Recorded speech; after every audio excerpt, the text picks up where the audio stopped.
To start the meeting off by properly introducing our guest speaker, Albert Earl Carter. Al Carter is a medical journalist, international consultant, and educator of the healthy cell concept and rebound exercise. He carries the distinction of being the world's foremost authority on the most efficient and effective form of exercise yet devised by man. His book, The Miracles of Rebound Exercise, sold over 1.3 million copies before it was revised in 1988. Professor Carter's teachings have affected the lives of millions of people all over the world. Some of the followers of rebound exercise include fitness expert Jack LaLanne, comedian Bob Hope, and former President Ronald Reagan. Internationally, Carter found rebound dynamics of Hong Kong, Singapore, Israel, Switzerland, and the Philippines, as well as the Australian Institute of Reboundology Limited and the International Institute of Reboundology, London. In 1983, Mr. Carter was a paid consultant to the Hong Kong government, teaching the health benefits of rebound exercise to the 35,000 members of the Hong Kong police force and fire departments. Because of his research and knowledge, Carter is a spellbinding speaker who can relate to the common person as easily as he can face the toughest challenges of the medical profession. Mr. Carter's research has been confirmed by NASA, the United States Air Force, Dr. Kenneth Cooper's Institute of Aerobics Research, and the Hong Kong University. Al has also appeared on national television in the U.S., Australia, Hong Kong, and the Philippines, and on countless radio and television talk shows explaining the healthy cell concept and the health benefits of rebound exercise. His latest book, The Cancer Answer, is provocative and startling. It contains a formula for health and at the same time provides a shocking expose of the massive misinformation about cancer we have been receiving from the medical establishment. And with that, I would like to bring up Al Carter. Let's all give him a fantastic. Thank you. Thank you very much. Thank you. Ladies and gentlemen, we're going to be involved in some rather exciting things this evening, but I don't want you to sit here for too long. So what I'd like all of you to do is I'd like you to stand up, please. Would you all stand up? And everybody hold your hands up in the air like this. And everybody clap your hands once. Clap your hands twice. And clap your hands 3 times. Thank you very much for that standing ovation. I appreciate that. Now, in that introduction, it said that I was a spellbinding speaker that's going to keep you on the tip of your chair, so I want everybody to move forward. And today we're going to be talking about something that's very important. Something that is apropos, something is now, something that we need to understand. And that something is cancer. Now, is that going to bother anybody if we talk about cancer? All right. First of all, let's begin with some statistics. Some very simple statistics that you can pick up almost any periodical or in the newspaper or any place else like that. One of the first statistics that we hear about is 1 out of every 4 children born today will die of cancer. Now that's pretty startling, isn't it? Especially when you consider the fact that that statistic hasn't changed since 1956. And in fact, today, 60 million people, 1/4 of the population right now, is experiencing some type of cancer. But those statistics don't even fit this crowd. Right here, this group right here in this room, those statistics don't even fit this crowd. And in fact, we could solve the cancer problem right now if all we do is turn to the person sitting next to you and decide between the two of you which one of you will die of cancer. You're not willing to play that game, huh? No, some of you going like this, right? To further emphasize that what I am saying is true, I would like to see a show of hands of those of you who have already experienced cancer, either personally or with a close loved one. Let's see a show of hands, and the rest of you turn around and look at the hands in the air, and you'll find that we are talking about 50% of this group right here. So you see, what we're talking about is something that doesn't happen to John or Mary or somebody else in another city. We're talking about something that's happening to us. We are the ones who are on the front line of this cancer war. And I think we need to know the enemy. And I think that's the first thing that anybody needs to do, is to know and understand your enemy. So, as a medical journalist, it is important for me to be as accurate as possible. In order to do this, I've brought with me several books. I've brought with me the book Medical Physiology, written by Dr. Arthur C. Guyton. Dr. Arthur C. Guyton is a medical doctor. He's also a family man. He has 12 children. 10 are medical doctors, the other 2 are dentists. They all use Dad's book. The next book I'm going to be referring to would be Dr. Atkins' book, Nutrition Breakthrough. Dr. Atkins is a medical doctor, actually rather famous in New York City. In fact, if you were to be in New York City and turn on the radio, you could probably hear him talk about the medical maladies of somebody else who is called in to ask questions. But I'm going to also refer to the American Cancer Society's cancer book. I think you can see that the information that we have is authoritative. And because of that, we are going to be able to search for the cancer answer. You know, when I began to write the book, The Cancer Answer, the title of the book was going to be In Search of the Cancer Answer. Because I felt that it was going to be a search to see how far we are, or where we have to go in order to find the answer. By the time I had finished my research, we had shortened the title of the book to The Cancer Answer. And I don't mind telling you, on the front of the book, there are several statements. We're not being told the truth about cancer. Well, if we're not being told the truth, what is the truth? Cancer is not a disease, it's a naturally occurring condition of the body. We haven't been told that. The answer to cancer has been staring the medical science in the face for at least a decade. And I will attempt to present a good case for their knowledge for this information. I'm sure the scientists know because I know. It is simply a matter of putting all the pieces together. My healthy cell concept does just that.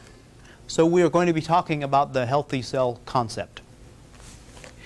In order to begin this then, the first thing we really need to do is find a definition of cancer. What does the cancer industry want us to believe cancer to be? To do that, let's go to the American Cancer Society's cancer book. You can pick up this book at B. Dalton Books or virtually any other bookstore. And this is written by oncologists to laymen. So this is what the oncologist would like you to believe cancer to be. And I'll read to you. Although most of us think of cancer as a single disease, it is actually a family of more than 100 different types. Now, can you help me? What does that tell you about cancer? There's a lot of complicated. A lot of them? Complicated? Insidious. Insidious? Scary? Confusing? You see, this is what we're supposed to believe cancer to be. It also calls it a disease. And in fact, it doesn't call it one disease. How many does it talk about? 100 different types of diseases. A whole family of diseases.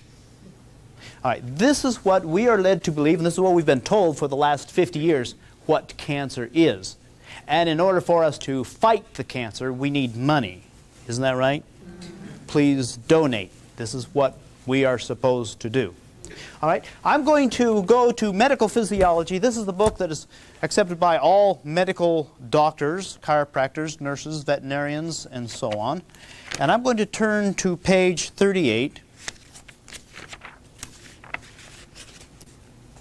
And first of all, this page consists of over 1,000, or this book consists of over 1,000 pages. And we are going to be talking about, can you tell me what this big red word is right here? Cancer. Cancer. We are going to be talking about cancer. All right?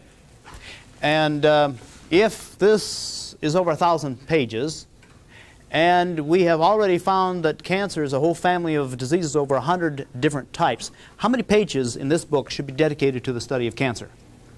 500. 100? 500. 500. Okay, half the book. Well, cancer is very serious, don't you think? 500, though, that's, you need to study more things than just cancer when you're talking about human physiology. Could you tell me how many pages are dedicated to the study of cancer? Just one? Just one. Which tells me that Dr. Arthur C. Guyton is not willing to put his medical credentials on the line and tell us all he knows about cancer, or perhaps he knows enough about cancer to do the whole job in one page. Well, let's find out. The first thing we need to do is we need to find out a definition according to Dr. Arthur C. Guyton. And that would be the very first paragraph of this particular subject. The very first sentence of the first paragraph reads, "Cancer is caused in all instances by a mutation of cellular genes." Now, what does that tell us about cancer? It's a what? Condition. It's a mutation of cellular genes. You see, I can understand that. That's easy for me to understand. Cancer is caused in all instances by a mutation of cellular genes. Well, then, how many of us have cells that are mutating? Well, we all do, don't we? We all do. And in fact, Dr. Arthur C. Guyton says this, "Yet despite all these precautions, probably one newly formed cell for every few million still has significant mutant characteristics." That means that every one of us have cells that are mutating. This body is made up of 75 trillion cells, so 1 out of every few million means that we've got a rather large population of mutant cells. Well, if we've got a large population of mutant cells, and the definition of cancer according to this is cancer is caused in all instances by a mutation of cellular genes, why is it we're not all dying of cancer?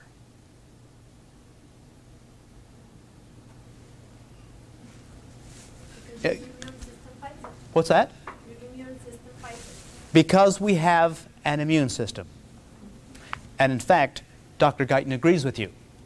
In fact, he says this, "Indeed, it is believed that all of us are continually forming cells that are continually cancerous, but that our immune system acts as a scavenger and nips these abnormal cells in the bud."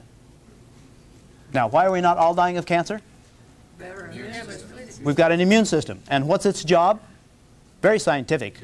To nip the abnormal cells in the bud. Very scientific, all right? All right.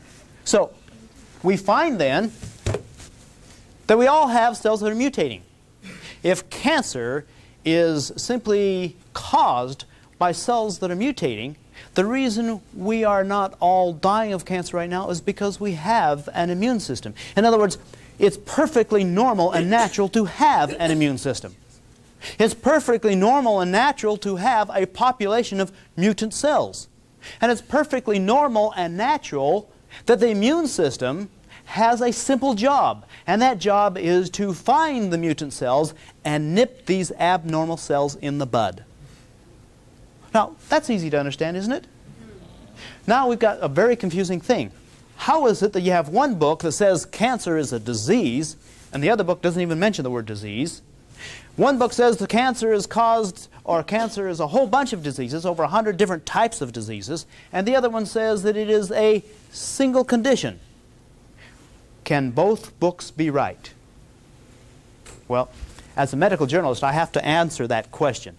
Can both books be right? They can. The reason they can is the way the medical profession identifies conditions or diseases. Let me see if I can show you how it happens. If I had a mutating cell and it was discovered in the bone, it would be called bone cancer. If it was found in the breast, it would be called breast cancer. If it was found in the colon, it would be called, and found in the liver, it would be called, and it's found in the bloodstream, it's called leukemia. It's found in the lymphatic system, it's called, okay, lymphoma. All right? So you see, we've already talked about 5 or 6 different diseases or cancers. In other words, cancers are not named by what they are. They are named by what they are perceived to be by the person on the outside looking in. Cancers are identified by the skin tissue from which it is made, how fast it is growing, what it looks like, where it is found, and the athlete that happened to have it at the time it was discovered, or the doctor who decided to name that particular one after him. You see? And that is the way our cancers are named and classified. In other words, since we're made up of 75 trillion cells, and of the 75 trillion cells, we have over 200 different types of cells in this body. I could easily conceive of the idea, and I could accept the idea, that a person could say, well, we have over 200 different types of cells, or 200 different types of cancer, because we have over 200 different types of cells. Because the first thing a cancer cell will do is take on the characteristics of the cell from which it mutates. And then it takes on the characteristics of the mutation itself. So you see, both books are right if you understand how the medical profession classifies diseases. However, I'm not willing to accept the idea that cancer is a disease. Not like mumps, measles, polio, or whooping cough, where it is something that's contagious. You can't catch cancer from anybody else. It's not contagious. It is not a bacteria or a virus that whose purpose it is to live inside the body and eat the nutrients that it finds, or to destroy the body. You see, cancer is simply cells that were not constructed properly, making a problem with the oncogenes, or the genes inside the cells, and that they are simply loosely formed with no organized method of attack. Yet we hear the word attack when we hear about cancer, don't we? The cancer attacked something. It attacked the liver. It attacked the bones. We hear this almost as if cancer is supposed to be an instrument of death, a thing of danger, of destruction, when in fact it's simply a bunch of confused cells that simply have not the capability of functioning, and they're just simply waiting around to be destroyed by the immune system. Now we understand what cancer is, except that I'm not willing to accept the word disease. Let's name it as it really should be named. Except we've got a problem. The problem is that if we're going to reclassify cancer, we've got to find somebody of authority who will reclassify cancer. Can we go to the medical profession and ask them to reclassify cancer? Why not? Good luck. Why not? They've already classified it, and they're satisfied with status quo, right? As long as they have us believing that cancer is a disease, then in order for us to get rid of cancer, we have to go to that authority that has the capability of getting rid of diseases. That's the medical profession. So we can't get the medical profession to reclassify cancer. I know. Let's get a medical journalist. All right, I'll volunteer. I've stuck my neck out before, so I'll stick my neck out again, and I will reclassify cancer for you. But understand that if we reclassify cancer, it's got to fit in every situation. Ladies and gentlemen, let me suggest to you that cancer is not a disease, but it is a symptom of an inefficient immune system. You like that classification? Okay, now let's see if it works, okay? Let's see if it works. The first thing let's do is let's go back to the American Cancer Society's cancer book, and let's find out what they have to say on this subject. Listen carefully now. Only when the immune system is incapable of destroying these malignant cells will cancer develop. When is the only time you'll ever get cancer? When the immune system is down. Isn't that interesting? See, you've never thought of cancer as being that way because we haven't even been told the immune system had anything to do with cancer in the first place. This theory has been bolstered by what happens when the immune system breaks down, as it does with patients with AIDS. Several rare types of cancers, such as Kaposi's sarcoma, Bruett's lymphoma, chronic myeloid leukemia, are common among AIDS victims. So you see, at the beginning at least, it fits. Even the American Cancer Society indicates that the only time you'll ever have to worry about getting cancer is when the immune system is not doing its job. Well, that's an interesting concept. Only when the immune system is not doing its job. Therefore, cancer is not a disease, it is a symptom of an inefficient immune system. Let's play on that for just a few minutes. The only time you'll ever get cancer is when the immune system is down, right? All right. Is it possible to weaken the immune system? Oh, of course. We know that. Okay, the next question is very, very important. Is it possible to strengthen the immune system? Yes. Oh, very good. Now, let's put that into real life. Suppose a person goes in and has a checkup. The doctor comes back with a frown on his face. He presents something that he has found. He says, "You have cancer." He verifies it by the radiologist. He verifies it with a blood test. He can even see it on the x-ray. There is no doubt in his mind that you have cancer. But the reason you have cancer is because your immune system is 10% less efficient than what it should be. This information scares you so much that you alter your lifestyle. You alter your lifestyle so that you actually become the immune system becomes 15% more efficient than what it was. What would happen to the cancer? Increase. Disappear. Because if your immune system becomes 15% more efficient than what it was, what would happen to the cancer? It disappear. And what would kill it? The immune system. Why? Because that's its job. And it knows its job. You see, we're talking about a part of the body that very few people understand. But every one of us need to understand it.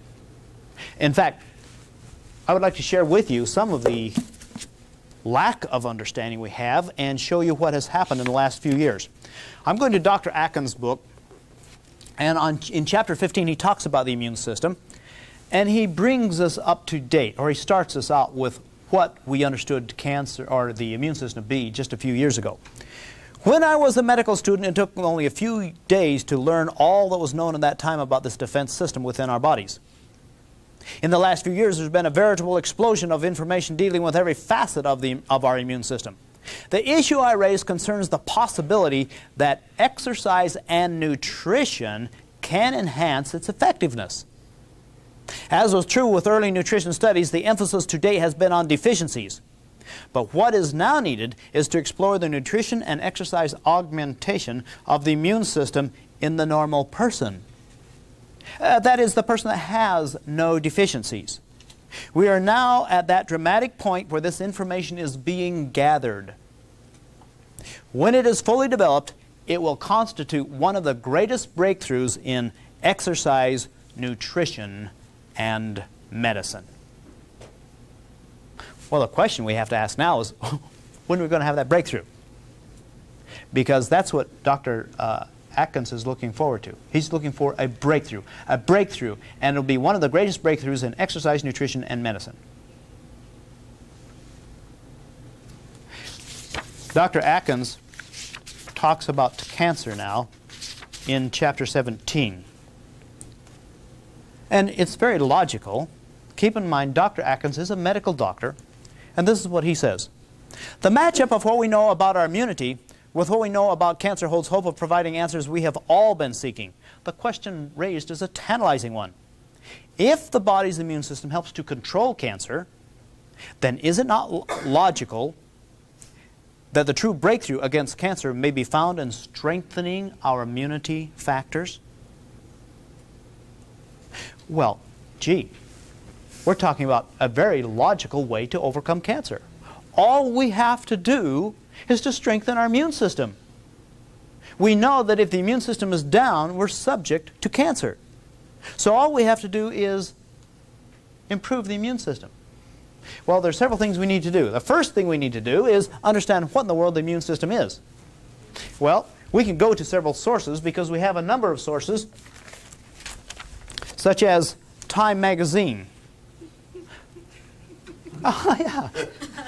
Time magazine talks about the battle inside your body, and it talks about the immune system or the white blood cells.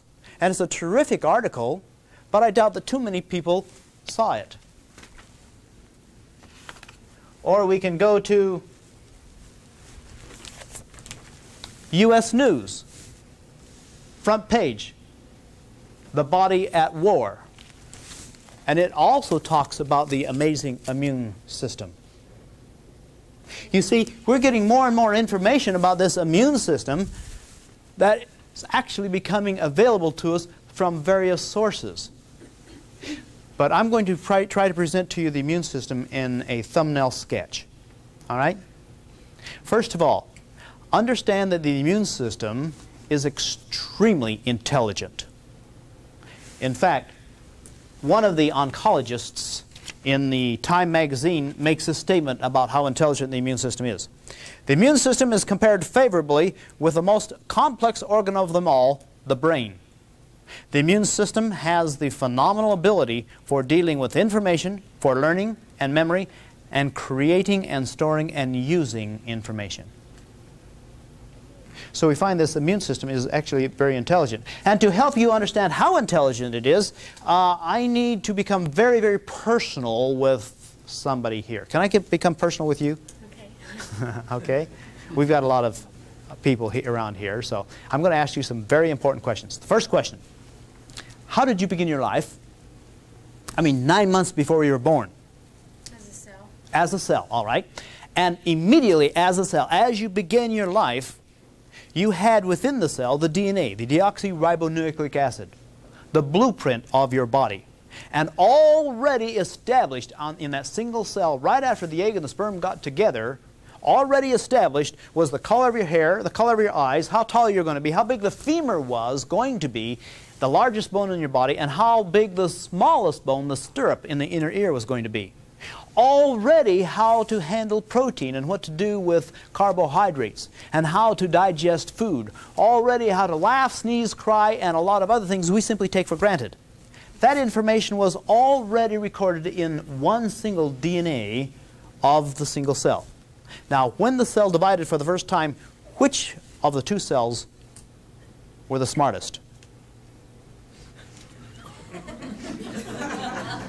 Both of them. They're both the same, right? Yeah. They're both the same because both of them had the very same blueprint of the entire body. And when they divided the second time, so that you had 4 cells, which of the 4 cells was the dumbest? None of them. Once again, can you see the direction we're going? All right, because this happened over and over and over again, so that 11 months later, you were a complete organism already through birth and already on your way to become the entity that you're supposed to become. 75 trillion cells in number, and all of them are just as intelligent as you were at the moment of conception. That's very intelligent. In fact, Dr. Carl Sagan makes a statement that if all of the information recorded in one DNA molecule was translated into English, you would have enough information to fill 4,000 volumes of a book as thick as the Bible. That's a lot of information, you see. Now, we then study the immune system. How big is the immune system? Well, the immune system is basically 1% of the body. 1% of the body is dedicated to civil defense. In other words, if you are a 200-pound person, you've got a 2-pound army of lymphocytes running around trying to find those things that do not belong in the body and doing something with it, getting rid of it, you see. Well, when you understand that it's a 2-pound army of lymphocytes, all screwing around, all very, very intelligent, and all understanding cancer, then you can understand how amazing this immune system is. You know, when I wrote the book, The Cancer Answer, I had some help. I had some help from my co-author, Larry Lymphocyte. Some of you laugh. Some of you know what a lymphocyte is. Larry, lymphocyte is a white blood cell. Very intelligent, I might add. He had some problems, technical problems. He could not type. He wasn't big enough to push down the keys, you see. That's where I came in. But he did understand cancer because that's his job. So Larry lymphocyte informed me of what cancer is all about. Now, I would like to introduce you to my co-author, Larry lymphocyte, except now I've got some technical problems. One is that if I was to bring him up in front right here, you would not see him because he's too small. Secondly, you wouldn't hear him because he doesn't have a voice. But I did capture him on videotape. So this time, I would like you to introduce you to my co-author, Larry the lymphocyte.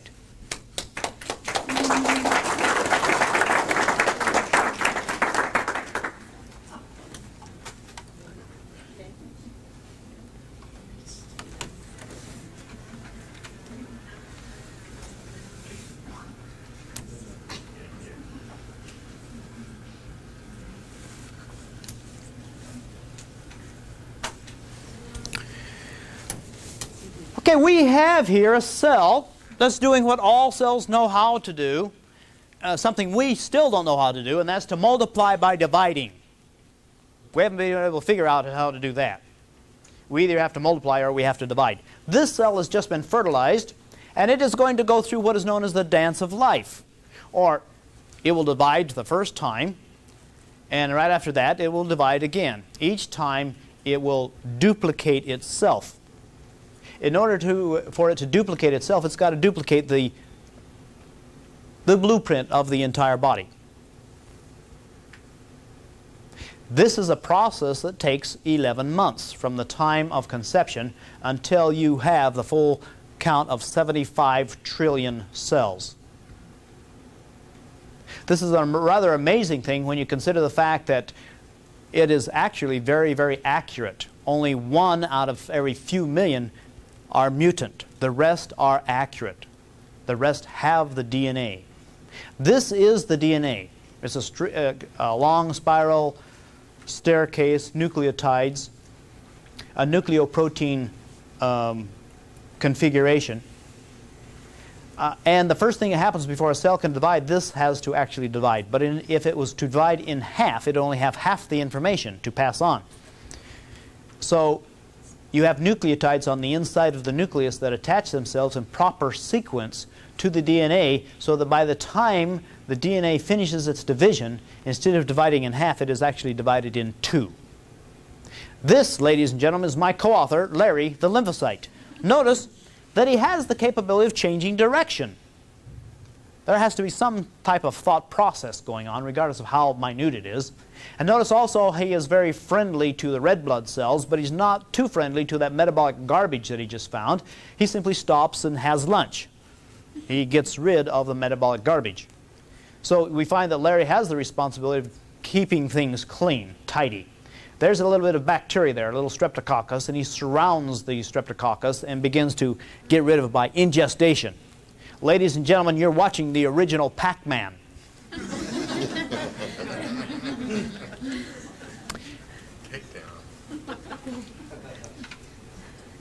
This dark area is a cell that's going to die. You see, another responsibility that Larry has is to get rid of the dead cells so it doesn't build up garbage on the inside. It's surrounded by white blood cells, but the white blood cells don't pay any attention to it until it dies. Now watch what happens to the white blood cells. See, nobody has to tell them their job. They simply get in and start doing what they're supposed to do, and that is to get rid of the dead cells. This is a process or a function of the white blood cells that has to happen, that if in fact it didn't happen, that you would be completely choked up within just a couple of months, and you would not be able to continue to live. Do they not create waste? I mean, What's that? how do they expel what They expel it. They expel the waste, but it becomes the amino acids and the basic concepts of the body, and some of it is used again by the body. This cell is going to divide, but instead of dividing in 2, it divides in 4. This is actually a cancer cell. Two of the cells fail to separate. Therefore, you're going to have one cell with two nuclei. By the time we put our cameras in on these guys, we found the two lymphocytes that already found their way into the cancer cell, and you have another cell on the outside surface trying to break through the surface to get into the other two lymphocytes. We could learn a lot from this little guy. He tries once, backs up, tries again, backs up, tries again. He doesn't give up. We counted about 6 or 7 times that it actually charged the cell membrane trying to break through.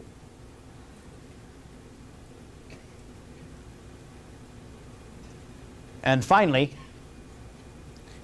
there's the breakthrough. Now you have 3 lymphocytes inside one cancer cell, and the cancer cell is going to be destroyed. This is cancer tissue. The fast-moving cells on the inside are lymphocytes.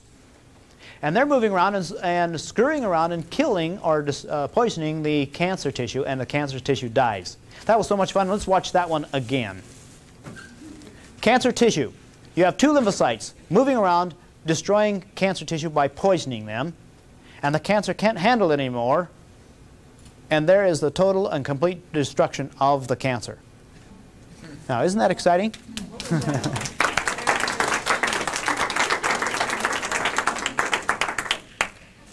that the cell membrane breaking down you saw there? It looked like fluid. Yeah, that was the entire cancer tissue of thousands of cells, and you had 2 cells on the inside. The 2 cells on the inside are cytotoxic T cells, or they're known as killer cells.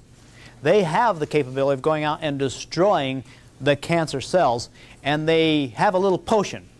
The little potion is actually injected into the cancer cells, and the cancer cells can't handle that little potion. That little potion is manufactured inside the lymphocytes themselves. That potion is known as hydrogen peroxide. Isn't that interesting? So you see, we no longer have to question whether or not the immune system has the capability of destroying cancer. It can be vastly outnumbered, and it can actually destroy the cancer.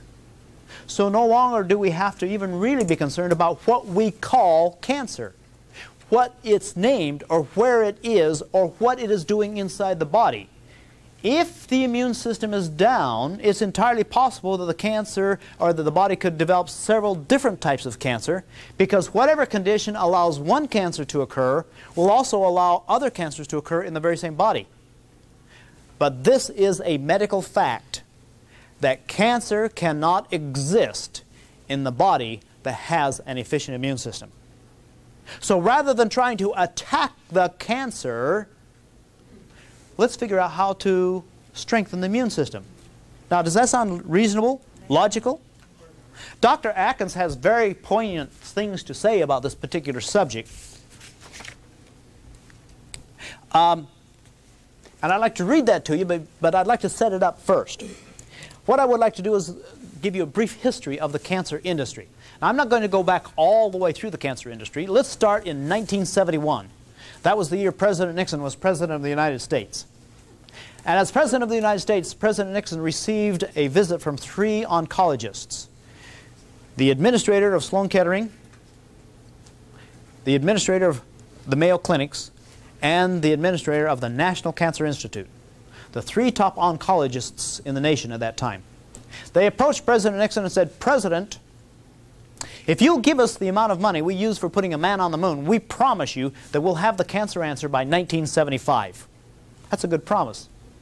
President Nixon shrugged his shoulders and said, "Gentlemen, I cannot give you the money because I'm only the President of the United States. In order to get that kind of money, you have to go develop a bill. You've got to allow it to go through Congress, and they've got to act upon it." And at that, one of the oncologists said, "President, you can give us that money. You see, as President, you have an executive privilege. You have the authority to declare war on any foreign invader. We did that to Japan. And if Canada was to come across the border, you could do that today." With that, President Nixon signed a bill, or actually declared war, on cancer. and provided a $1.5 billion war chest. Then he turned to the American public and he said, "We have declared war on cancer, and we want you to participate." Now, did we participate? You bet we did. We red-blooded Americans, we participated. We matched funds. We came up with another $1.5 billion of donated money. That's $3 billion, and that was just the catalyst needed to establish the cancer industry. Immediately, we find that people got involved. Insurance companies begin to write what is known as major medical policies to cover the exposure of major cancer problems. The pharmaceutical organizations got involved, and they began to develop what are known now as chemotherapeutic drugs. Over 500 drugs were submitted to the Food and Drug Administration for licensing, or for the AMA. Of the 500 drugs, 40 of them qualify. And by their very definition, every chemotherapeutic drug has to be carcinogenic, because every chemotherapeutic drug either attacks the cell membrane to destroy the fastest growing cell of the body, or it attacks the DNA, which causes a mutation. And that is basically what a chemotherapeutic drug is. So today we do have a cancer industry. Today the cancer industry is an $80 billion a year industry. There are more people employed by the cancer industry than those who are known to have cancer. In other words, there are more people living on cancer than dying of it. Now, do you begin to feel a little something right now? I hope so, because this is the way I felt as I was doing this research. I couldn't figure out why we didn't have a whole bunch of people going towards strengthening the immune system. Let me show you how simple that is. And Dr. Atkins agrees with this. He says, although cancers should not be in the body, and we all agree with that, although cancers should not be in the body, they are not foreign objects. Therefore, the war on cancer is illegal. They're made of tissue. They're grown by the body itself. Thus, it is possible the cancer represents a condition. Notice it's been reduced from a disease to a condition. Cancer represents a condition in which the host's defenses are weakened, a condition in which the balance of power between the host's resistance and the condition process is tipped in favor of the condition. It is not logical to weaken the patient further with radiation, chemotherapy, and surgery. But rather, cancer treatment should begin by augmenting the victim's resistance so that he can ward off the inroads of the runaway cancer cells. Most of this strengthening comes under the heading of immunology. And this type of treatment has been almost uniformly suppressed. Now, when I say almost uniformly suppressed, I can tell you, except for very few places, immunology is unheard of. I'm thinking of a gentleman. His name is Alan Rosen. He developed bone cancer when he was 24 years old. He went to the doctor, and the doctor said, well, in order to save your life, you're going to have to lose your leg. He finally decided that, well, if that's the case, we'll lose the leg, save the man. He lost his leg just below the knee, and for the next 7 years, he went through hell. We're talking about chemotherapy, radiation, surgery. We're talking about losing his head, losing his mind, practically losing his wife, losing his job, losing his standard of living.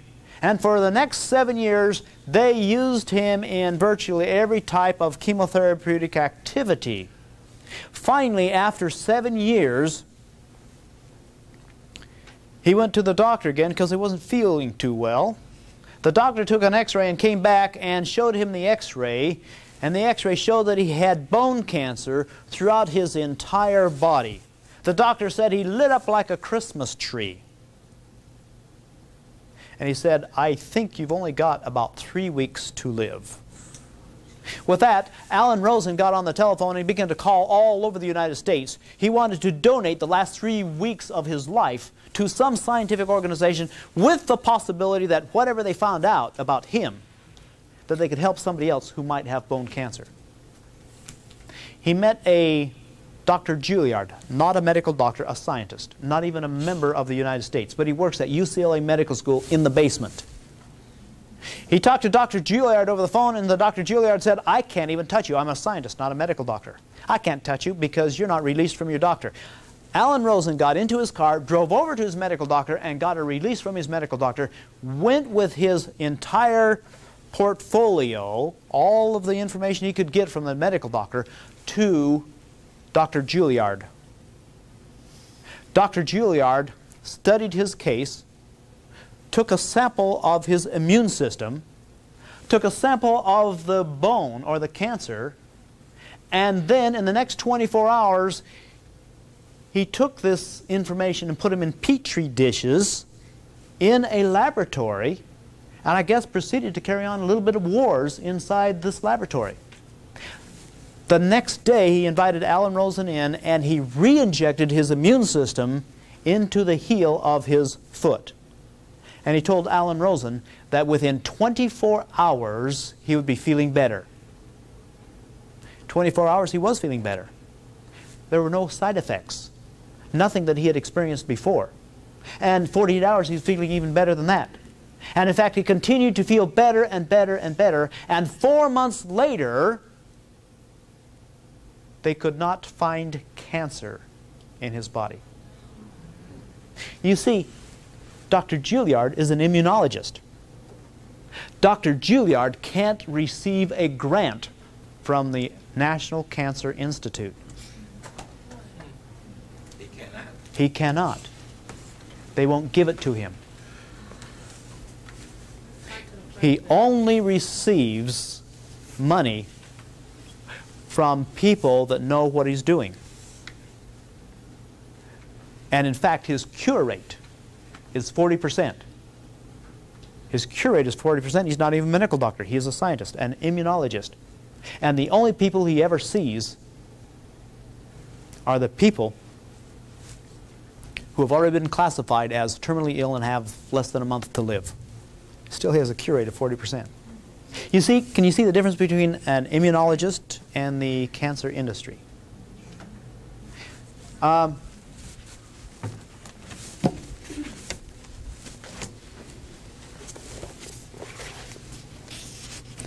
The term war on cancer is more than just rhetoric. Cancers are treated as many physicians treat diseases. There is an invader that must be attacked, removed, or in some way killed. Don't worry about how sick the treatment makes the person with cancer. Kill the cancer, forget about the rest. This reasoning borders on irrational, for chemotherapies and radiation cause so many diverse systemic effects that the patients sometimes die of the side effects rather than the tumors themselves. Chemotherapeutic agents, by their very nature, are cellular poisons. How can they do the recipient much good?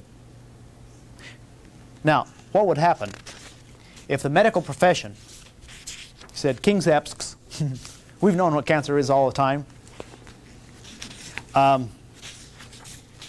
We decided to fess up. If the medical establishment recognized nutrition and exercise as a better way of dealing with cancer, I think it would become obvious that nutrition and exercise should be able to counter most other diseases. And what then? The entire pharmaceutical industry would come crashing down. Nobody would be willing to trust drugs anymore, and everyone would rely upon nutrition and exercise techniques in most illnesses.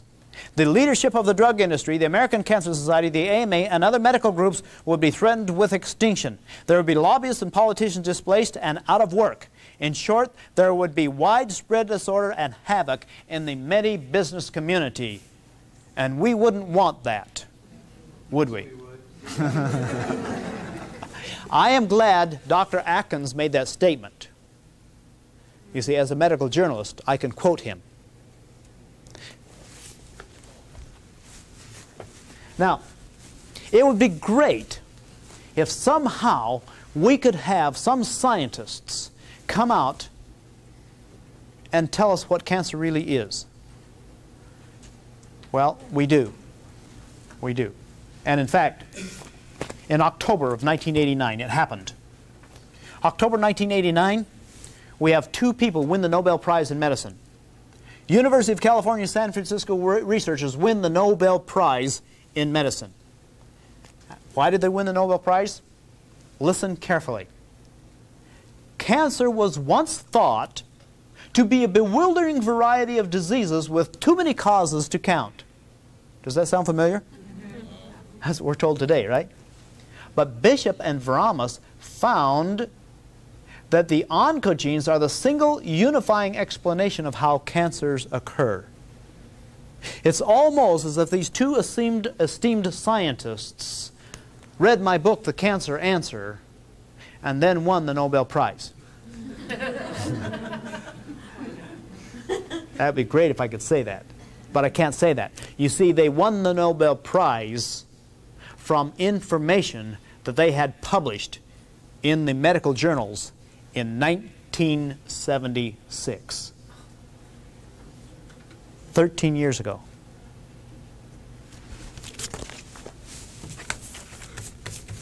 My father told me never to tear anything down unless I had something better to build in its place. We've been talking about a cancer. The question we have to ask is, are we talking about the cancer on the inside or on the outside? And I think we've identified both. I would like to help you, or help you understand, how we can simply solve this problem. And it's actually very simple. In order to solve the problem, we have what is known as the healthy cell concept. The first time the healthy cell concept was presented was in an airplane when I was flying over Chicago O'Hare Airport. I was in one of those airplanes that didn't know how to land. Have you ever been in one of those? We were just orbiting, and I didn't know if we were going to land today or the next day. The person sitting next to me was just as bored about the flight as I was. And come to find out that he was a medical doctor, and we began to talk back and forth. And this is the conversation. What do you do for a living? Oh, I'm a medical journalist. Oh? Well, what do you write about? I write about health. How can you be a medical journalist and write about health? Simple. I pulled out a napkin, took my pen out of my pocket, and I drew a circle on the napkin. And then I entitled it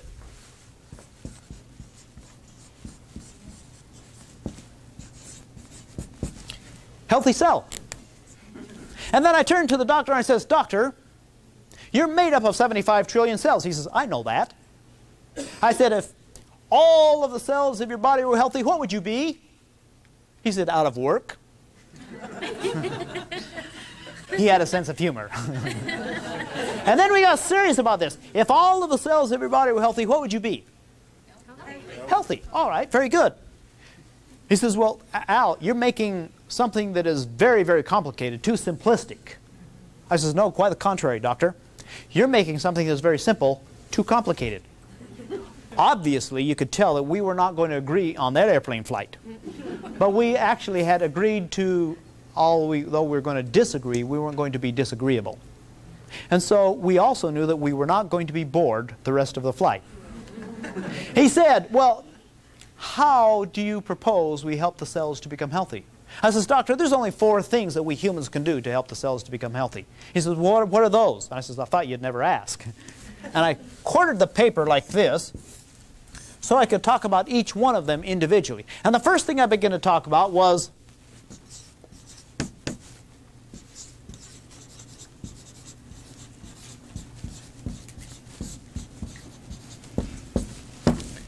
cell communication.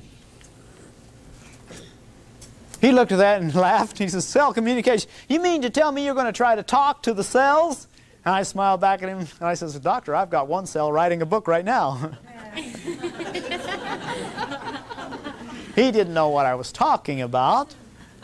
But you see, cells have the ability to communicate. That is part of life. That in fact, that's the very definition of life. That's the essence of life. Cells have the ability to communicate. Anything that's alive can communicate. Anything that's dead does not communicate. Rocks are dead, they don't communicate. Cells are alive, they communicate. Even plant cells have the ability to communicate. I said, remember, doctor, when the scientists took a plant and connected it up electronically so it could measure the amount of electrical activity going on inside the plant while it was growing? He says, yes, I remember that. I says, do you remember when that particular scientist went into that room and proceeded to kill a mouse in front of the plant? And remember what happened to the plant? He says, yes. The plant registered a greater amount of electrical activity. I said, and not only that, but every time that particular scientist went into that particular room with that particular plant, that plant registered a great amount of activity. In other words, the scientist had taught that plant how to fear mankind. Which gives me a better excuse why I shouldn't be mowing my lawn, right? I'll jump at any excuses for that. But you see, plant cells have the ability to communicate. And they understand what's going on. Now, it's hard to understand, but it's easy for us to comprehend how we can actually pick up a telephone and talk to somebody in Australia, you see. That we understand. Or we turn on the television and we can see what's happening over in Kuwait, you see. Those things we accept. But we have a hard time accepting the idea that these very, very intelligent cells are carrying on conversations at all time. When in fact our scientists are beginning to understand that. Our scientists have identified several of the communicators. Not only do the cells communicate through the neurological activities or the telephone lines of the body, the nerves, but they have the ability to communicate by chemicals. For example, what is interferon? We've heard about it, haven't we? From the brain. Interferon is a chemical given off by one part of the body to tell another part of the body what to do. What about insulin? That's an easy one to understand. And once again, it's given off by an organ to tell another part of the body what to do and how to do it. Do you know our scientists have picked up on several other cell communicators such as interleukin-2. Have you heard of interleukin-2? Interleukin-2 is a chemical. It's given off by a macrophage. And macrophage is a great big huge white blood cell, and it goes to the bone marrow to tell the bone marrow how many neutrophils to manufacture. Neutrophils are little tiny white blood cells. And it not only tells it where to go or how many to manufacture, but where the battle is and how to come prepared to fight the battle. Do you know our scientists have found interleukin-2, interleukin-3, interleukin-4, interleukin-5, right on up into interleukin-9. And all of these interleukins, or cell communicators, are what our cells are using, our white blood cells are using to communicate with other parts of the body. And in fact, the more we understand this, the more prepared we are to help them carry on their battle. Well, the rather amazing thing is that our scientists are beginning to recognize that the cells understand English. We don't have to learn their language. They understand English. Well, that's hard to understand, except that one of the worst things a person can be told is, you have cancer. You have cancer of the liver. 95% of all people diagnosed of having cancer of the liver are dead within 6 months. So what I want you to do is I want you to go home. I want you to prepare your husband. I want you to prepare your family. I want you to prepare your will, and I want you to prepare to die. How many cells just heard that message? All of them. Do you know that cells respect authority? And can you imagine the rumors that are going on inside the body right now? Hey, did you hear what they said? That guy is an authority, and did you hear what he's told us? He said that this factory is shutting down in 6 months. What are you going to do about it? Well, some of them will go like this: I'm going to fight to the bitter end. Others will say, oh my goodness, if the factory is going to be shut down, I'm out of a job in 6 months. I am going to go on strike.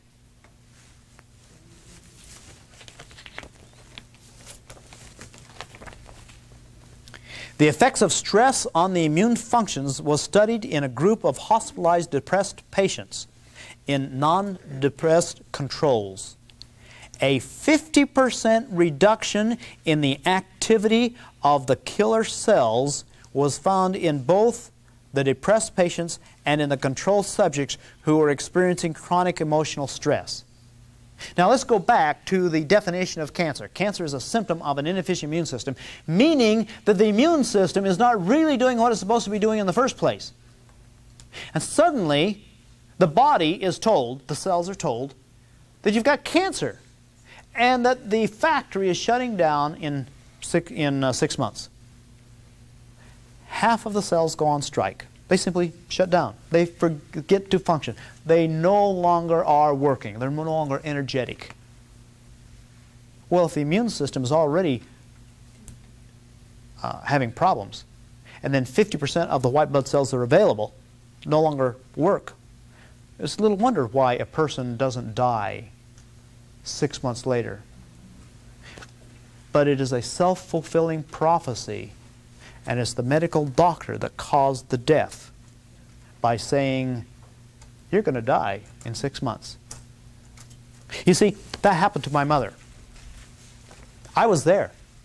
I was in the oncologist's office listening to him tell her that she was going to die in 6 months because she had cancer of the liver. We knew she had cancer of the liver. We could feel it. It was as big as a softball right there. And the doctor says, you've got cancer of the liver. You're going to die in 6 months. Do you know that 18 months later we were in Hawaii snorkeling? The doctor who pronounced her death sentence died 6 months later. What? Cancer. Oh my goodness, what are we talking about? Do you know that Norman Cousins, a medical journalist, has this to say on the subject? Current studies show that serious diagnosis can cause a patient to panic or to lapse into hopelessness and depression. We know too that such reactions can interfere with the treatment and impair the immune system, whose effectiveness is vital, especially in combating the threatening disease. Now listen to this. American people, somewhere along the way, have been misinformed on how to interpret their own body's information. We have separated ourselves from the essential knowledge about the working of the human body, unaware of the resources waiting to be put to use.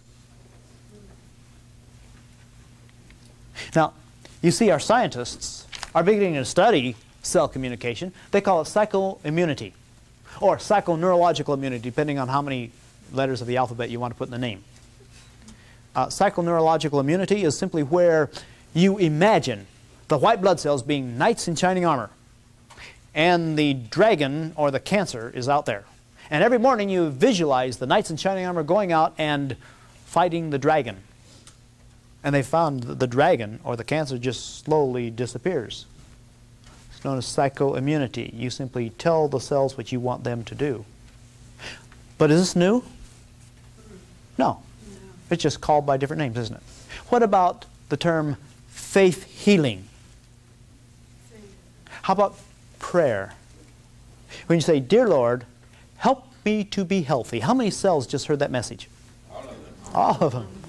And you know, the most important thing that anybody can do is get up in the morning and look at yourself in the mirror and say, I am healthy, I am happy. Because all of the cells heard that. And when they get that message, they in turn say, hey, we're healthy, we're happy, let's continue doing what we're supposed to do. And they continue to keep the body healthy the way it's supposed to. Cell communication is real, and it doesn't make any difference what you call it. It has worked over and over and over again, and many, many times it has worked, and it'll continue to work. All we have to do is learn how to use it. Cell communication is real. The next part of the healthy cell concept is cell environment.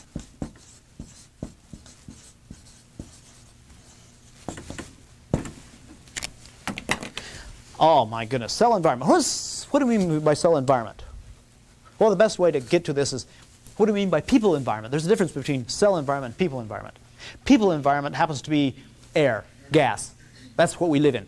Our environment is air, okay? And we're concerned about the pollution of the air. What do we mean by cell environment? What do cells live in? Fluid. What does it live in? Fluid. Fluid. Yep. Some people have tried to tell us that the cells live in blood. Cells do not live in blood. You've only got about 5 to 8 pints of blood in your body, and it's only found in one place, and that's inside the cardiovascular system, which is a closed circuit system. The blood never reaches the cells of the body. It only carries the oxygen and nutrients to the capillaries, where the oxygen and nutrients escapes through sieve-like holes into the lymph fluid. You've got 3 times as much lymph fluid in the body as the blood, and the lymph fluid surrounds all of the cells. All of the cells of the body depend upon the circulation of this lymph fluid. This is the water. We like to think of this as an aquarium. We call it an aquarium rather than an ocean because an ocean is happenstance. An aquarium is highly controlled. You've got thousands of control mechanisms inside the body. These control mechanisms make sure the temperature is at the right 98.6. The pH balance is just right. The glucose is just where it's supposed to be. Who controls all of this control mechanisms? No, we don't. We're not smart enough. We don't have enough information. The cells control these control mechanisms. You see, when you were first born, you didn't have to think, now wait, I have just been born into this brand new world. My temperature is 98.6, so therefore I had better. You see, you didn't even have to worry about that because that is something that was automatic.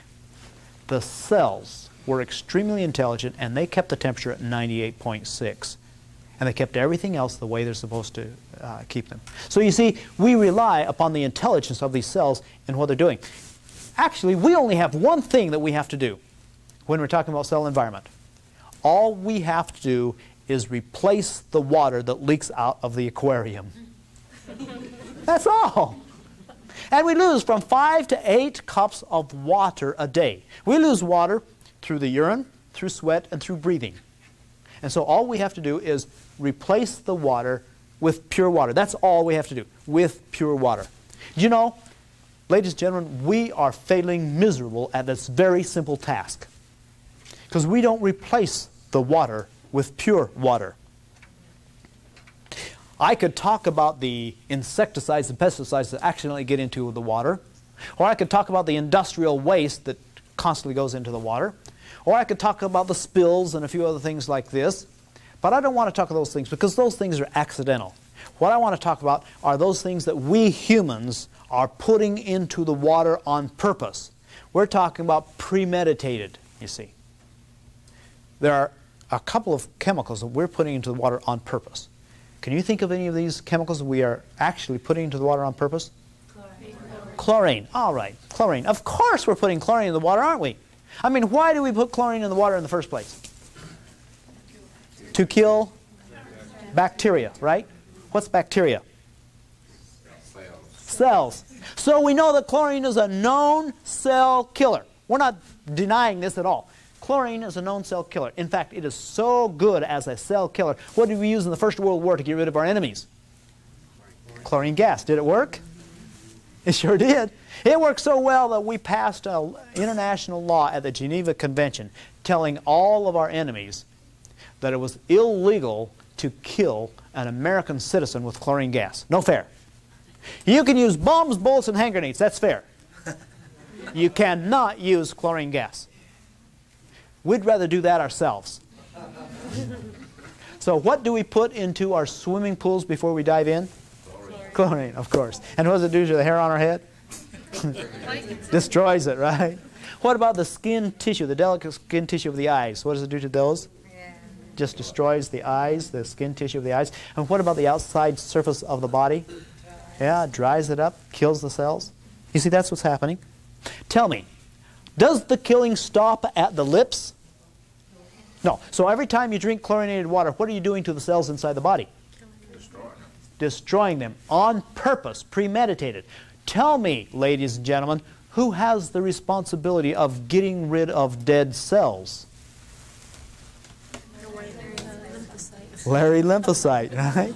Hey, I thought Larry Lymphocyte's job was to get rid of the mutant cells. But you see, we drink chlorinated water day in and day out. And we're killing the cells inside the body. And it's Larry's responsibility to get rid of the dead cells. Do you suppose that we're actually overworking this poor guy? Yeah.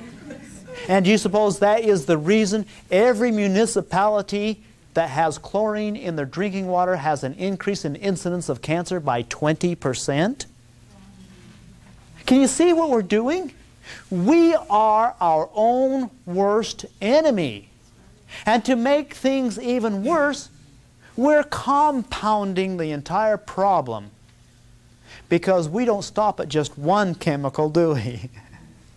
We have another one. And what is that one? Fluoride. Now, I'm going to expose some things about fluoride. Contrary to popular belief, let's identify fluoride for just a few minutes. First of all, why have we been told we have fluoride in the drinking water? For our teeth. Prevent tooth decay. You were told that too, right? So was I. What is fluoride? Why do we have it in the drinking water? You know, this one was really confusing to me because when I began to study fluoride and I found out how insidious the poison was, I couldn't imagine how scientists in their right mind or even in their wrong mind could even figure out why you would put fluoride in the drinking water. Well, let's see. The first thing we have to do is we have to go to a group of people who are convinced that fluoride is good for us. This is published by the American Dental Association. All right? And the title of this is Fluoride Helps Prevent Tooth Decay. So this is what they would have us believe. I'll open it up and I'll read several things from this simple brochure. Today, more than 120 million people, representing over 50% of the population, are served by fluoridated water supplies in the United States. 50% of the people in the United States have fluoridated water in their water supplies.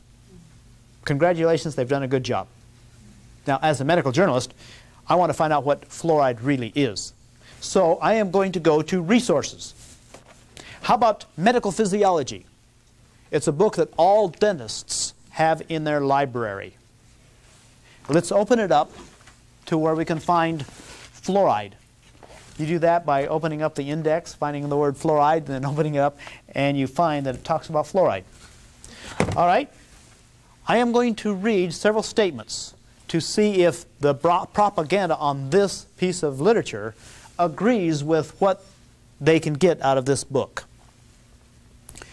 Fluoride is also a natural component of tooth enamel and bone.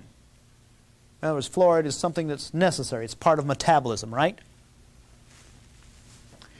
Fluoride does not seem to be a necessary element for metabolism.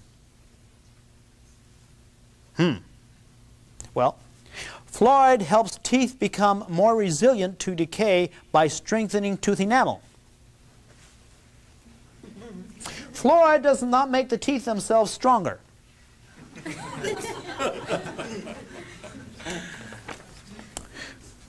There is also evidence that fluoride strengthens the bones and thus may help to prevent such degenerative diseases as osteoporosis. Has nothing to do with teeth, but osteoporosis. Excessive intake of fluorine causes fluorosis, which is manifest in the mild state by mottled teeth and in a more severe state by enlarged bones. Oh, hey, as a medical journalist, I just can't accept that. I mean, there's too many things that are too far off the wall. I've got to go to another source. How about the Townsend newsletter, May 1990? Just recent information. This is a letter from doctors communicating with doctors. All right? The National Toxicology Program, now that sounds pretty good. Study fact sheet dated January 22nd, 1990, recent. Under the auspices of the United States Public Health Service, good, has linked fluoride to fluorosis and cancer. 1985 Procter & Gamble report. They've got a vested interest in this. Obtained October 4th, 1989. from the Department of Health and Human Services also links fluoride to cancer. John R. Lee, medical doctor, says the strength of the fluoride cancer link is greater than that which resulted in the banning of all red dye number 3, or cyclamate. David Kennedy, DDS, San Diego, California, says fluorides do not reduce tooth decay. Is he the only one? Dr. Hardwick and D.M. Bunting of Turner Dental School says the changes in the number of lesions or cavities were not significant in 1 or 2 parts per million of fluoride supplementation. Why do we have fluoride in the water if it isn't working? Canada, the areas which report the lowest incidence in decay are the unfluoridated areas. I'm beginning to smell a rat. The National Institute of Dental Research found no difference in the incidence of tooth decay in children 5 through 17 raised in non-fluoridated, partially fluoridated, or fluoridated communities. Well, you and I know that we don't have as many tooth decays now as we did years ago. Other researchers have found the reduction in tooth decay to be closely related to the occupation and educational level of the parents. In other words, if mom says, "Johnny, brush your teeth," he doesn't have tooth decays, right? My goodness. Let's go to the ultimate authority, Webster's Dictionary. Fluoride, a corrosive, poisonous, greenish, yellow, gaseous chemical element, the most reactive non-metallic element known, in forming fluorides with almost all other known elements. Now, as a medical journalist, I like to dig. I have to find out the whole story of fluoride. Why is it in our drinking water? And this is also included in the book, The Cancer Answer. And I find that in 1931 there was a gentleman that was employed by the American Can Company and Anaconda Aluminum Company to try to figure out how to get rid of a byproduct of the aluminum industry. His job was to figure out how to get rid of 50,000 tons of fluoride a year. He couldn't do it. Not until 1938. In 1938, this very same gentleman was employed by the Department of Health, the United States government. And so at that time he says, hey, do you know that although the teeth might become slightly mottled or discolored, that if you put fluoride in the drinking water, that it is entirely possible that we could reduce the amount of cavities? Do you know he sold that to the American government? You just made that. I guess so. Or, that's what I used to believe. He just made it up.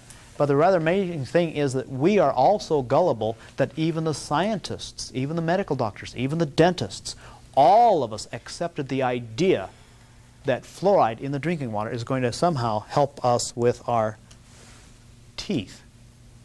And now, do you know the aluminum industry no longer has to figure out how to get rid of 50,000 tons of fluoride a year? They sell it to the municipalities.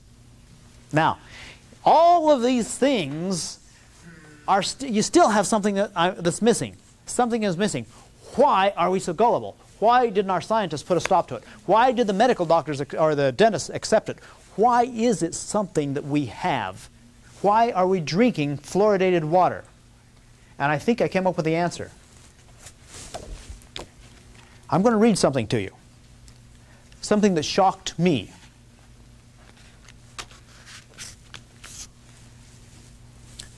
Listen carefully. Sugar, salt, tobacco, aluminum, and fluoridated water over a period of years with perhaps other slow poisons will help to ensure that they expire before they retire. If there were fewer people bidding against each other, money or credit would keep its value. That's taken out of Keeping Our Money Healthy, published by the Federal Reserve Bank, New York City.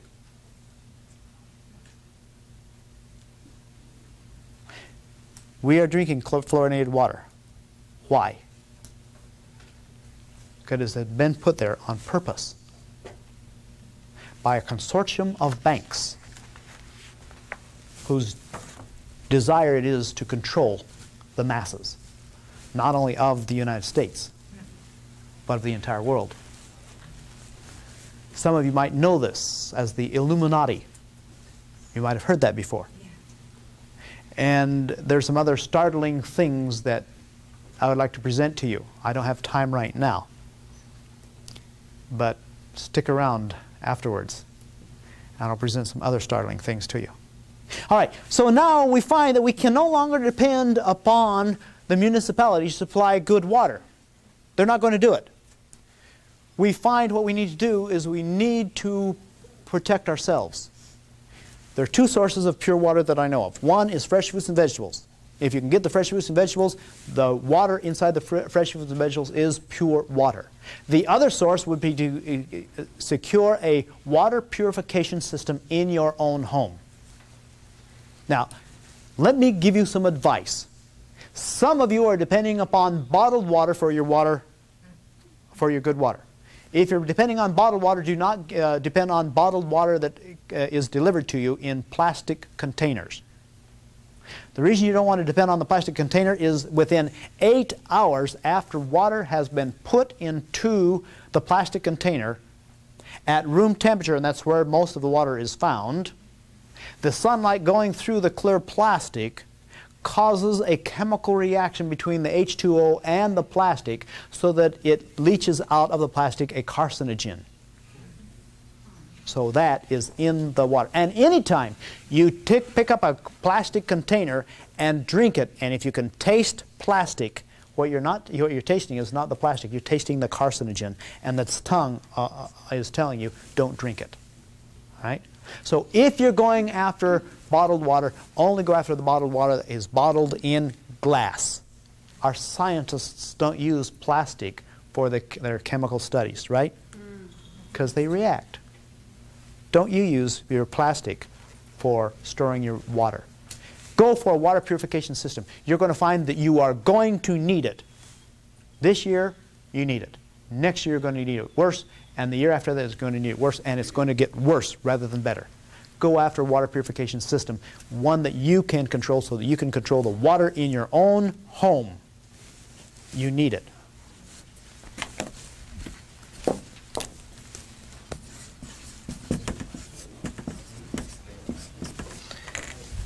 The next part of the healthy cell concept is called cell food. You see, the cells of the body rely upon us. We have the responsibility of doing the grocery shopping.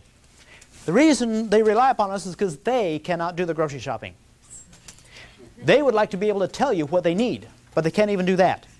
They have to take what we give them and then try to figure out what to do. Imagine, if you can, they know their menu. They know exactly what they need. But we have never been told. Therefore, we don't even know how to do the shopping. That becomes a real problem. You see, we have been feeding these cells people food. And there's a difference between people food and cell food. Show you a very simple way. If you had some beautiful dogs, you would feed it dog food, right? The best you could find. What about rabbits? You wouldn't feed rabbits dog food, would you? You'd feed it rabbit food. You've got 75 trillion cells. What are you going to feed them? Cell food. All we got to do is find what do you need, you see. Now, what do you need? When I wrote the book, The Cancer Answer, I had a great experience because I found, contrary to popular belief, that all cells of the body have the very same menu. All human cells throughout the entire world, regardless of where you are, or what country you live in, or your nationality or anything else, all human cells need the same nutrients. Regardless of your age, you all need the same nutrients because each cell individually needs the same nutrients. And our scientists know what those nutrients are. They're not a secret. We just haven't been told. All right. Today I'm going to tell you the nutrients. And in fact, the best way to explain cell food would be to point out that if the cells had the opportunity of pushing the grocery cart through the grocery store, that would be the best way to find cell food. They don't have that opportunity.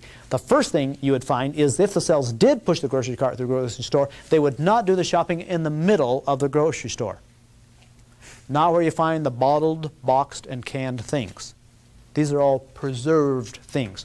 These things came through a factory. And because they came through a factory, we find that they are less than what they were, the nutrients were at the beginning. You see, if the cells had the opportunity of doing the pushing of the grocery cart, they would go around the perimeter, because that's where you find the fresh fruits, vegetables, whole grains, fish, and fowl. This is presented in the book, The Cancer Answer. However, I had a rather exciting experience about 2 years ago. I was at the National Health Federation standing at my booth one day when a gentleman came by me. I recognized him. He recognized me. His name was Bob Blomberg. Some of you might know him, right? Bob Blomberg is a very interesting gentleman. He's also a certified reboundologist, meaning he came to take my course, and he became certified as a reboundologist. He came up to me and he says, "Al, I've got a brand new product." I says, "That's good. Congratulations." He says, "I'd like you to try it." I says, "Bob, do you know that's what everybody here would like me to do? They would all like me to try their product." He says, "Yeah, but this one's different." I says, "That's what they all say." He handed me a bottle. It was a white bottle. Had orange letters on it. He says, "I'd like you to try this." I opened the bottle up, I smelled it, and I says, "Can you change the smell?" Then I tasted it. I says, "Forget the smell, change the taste." Then I says, "Bob, you know that I wouldn't put anything into this body unless I really knew what it was." He says, "Well, Al, what I really want you to do is that I want you to tell me what's wrong with it." "Oh, I can do that." Because I had just finished writing the book and I knew what the cells needed and I'd like to try it out. So I says, "All right, you give me a list of the ingredients of this product and I'll tell you what's wrong with it." He says, "All right." So he handed me something like this. I said, "Thank you very much." I put it in my pocket and I went home. And when I got home at night, I turned on the light over the desk and I opened up all my books and I began to look at this little piece of paper. And at first I was very angry. I was angry because I could not find the list of ingredients. You know, where it's minimum daily requirements of all of the ingredients. I said, "Bob gave me the wrong piece of paper. I can't find the ingredients anyplace." And then I looked here and I said, "Oh, wait a minute. Interesting plants." I recognized most of them because they're in the herbal books, and I opened up my little herbal Bible and began to study them over and so on. But you see, I wasn't studying them to find out what the herbalists say about the herbs, because I knew that they were good. What I was really looking for was what was in each one of these. You see, as a medical journalist, I know that the cells need 57 nutrients. And the high on the list of 57 nutrients were the 20 amino acids. Now, why do the cells need 20 amino acids? Because they're human cells. And human cells need 20 amino acids in order to produce a human protein. All of the proteins of your body were manufactured by the cells themselves, and they have to have all 20 amino acids. In fact, if you only have 19 amino acids, when it gets ready to produce a protein molecule, the cell simply cannot produce a protein molecule. It's got to have all 20 amino acids. Half of the amino acids are known as non-essential. The other half are known as essential, which is a misnomer. All amino acids are essential in order for your body or your cells to produce a protein molecule. The reason they're called non-essential is because the cells are smart enough to manufacture half of them themselves. But all amino acids are essential. So that's the first thing I begin to look for. Do they have all of the essential amino acids? I went through all of the various plants, and I found all 20 amino acids. Put down a mark. Like, yep, contains all 20 amino acids. Even the most rare, even the tryptophan, it contains all amino acids. Then the next thing I began to look for were the vitamins. Now, what's a vitamin?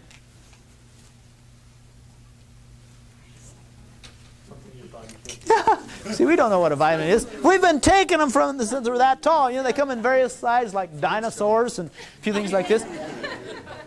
But when you ask the question, what is a vitamin? I've had some people say, well, it's something you get at the health food store. You find in little brown bottles on a shelf, you see. It's a food supplement. Isn't that what we've been told? We've all been told it's a food supplement. It's not a food supplement. It is a food vital. In other words, when our scientists begin to study what makes this body tick, they found out there's certain things in the body needed in order for the body to function the way it's supposed to.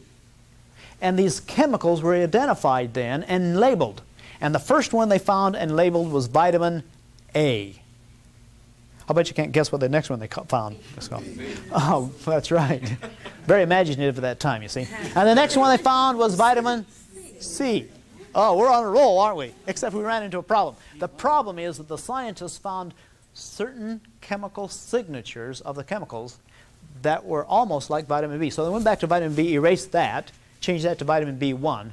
Then the next one they called vitamin B2, B3, B4, B5, B6, right on to vitamin B17. All right? But you see, the term vitamin means vital. All vitamins are important. All vitamins are necessary. It's part of the cell's menu. They need all vitamins. So that's the next thing I look for. Does it have all vitamins? And that one was easy. If you look under alfalfa in that particular preparation, you find it says contains all known vitamins. That one's easy. Mark it off. Contains all known vitamins. The next thing I began to look for were the minerals. Now, what in the world is a mineral inside the body? Why do we need minerals? We know we're supposed to take them because we've all been told we are supposed to take them, but what is the function of a mineral inside the body? Do you know that the amount of active minerals inside the body right now wouldn't even fill a thimble as big as the little finger? Yet those trace minerals are so vitally important. Why are they vitally important? What's the function of a mineral inside the body? Maintain the electrolyte balance? No. No. Let me explain the function of a mineral. It's so amazing. You see, if you study the cells of the body, you'll find that all of the activity done inside the cells, all activity is done by enzymes. You can use the word enzyme, or another word would be factory worker. Anything done inside a cell is done by an enzyme. Anytime the DNA needs to communicate with an enzyme, it sends an electronic message out to the enzyme. If you study an enzyme, you find that an enzyme is a protein molecule with a trace mineral at the end. Each trace mineral has its own electrical frequency. So the DNA sends an electronic message out to the enzyme and is picked up by the trace mineral. And the trace mineral tells the enzyme what it's supposed to do and where it's supposed to go and how it's supposed to function. Without the trace mineral, that enzyme cannot function. You see, the enzyme is the walkie-talkie, or the trace mineral is the walkie-talkie of the enzyme. So we need all trace minerals because we have thousands of enzymes in the body, and each group of enzymes has its need for its own trace mineral. If a trace mineral is missing, then those groups of enzymes simply cannot function. And do you know that the enzymes are the things that actually utilize the vitamins? And if you don't have the trace minerals, the enzymes don't work, and if the enzymes don't work, you can't even use the vitamin even if you had it. So the next thing I began to look for were the minerals. I found all the minerals. Oh, I was very excited by now, and it didn't take too long before I found the linoleic acid and the lecithin, and these are the essential oils. And by the time I got through and totaled everything up, I found we had 57 nutrients, all in proper sequence, in proper ratio. I could hardly wait till I saw Bob the next day. I went back the next day and I said, Bob, do you know what you've got? He says, yeah, it's a good product. I said, no, Bob, do you really know what you've got? He says, well, yeah, it tastes good. I said, you can't say that. But what have you got? He says, well, you tell me. I says, well, let me put it this way. If I wanted to reward Larry Lymphocyte for doing such a fantastic job for keeping me healthy, I'd say, Larry, I'm going to take you out to dinner. What would you like to eat?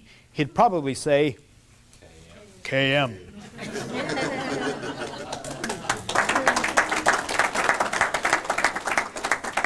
Because KM is a good example of a cell food. And it's rather exciting when you consider the source of Km. Consider the source that, in fact, it was a scientist 67 years ago who understood what the plants had to offer. Understood that we were animals, some more so than others. But as animals, we relied upon the plant kingdom for sustenance. And he also understood the animals because he had a PhD in that area also, and he simply took the knowledge of what he could get out of the plants and what the animals needed, he put it together, and 67 years ago he came up with the cell food. And that's why it works. It's nothing more than that, but it's nothing less. And that's why it is such a good product and why so many amazing things happen. Because if all of the cells are fed properly, then the cells are going to be healthy. And if the cells are going to be healthy, then you are going to be healthy. Can you see how simple that is? All right, the next part is cell exercise.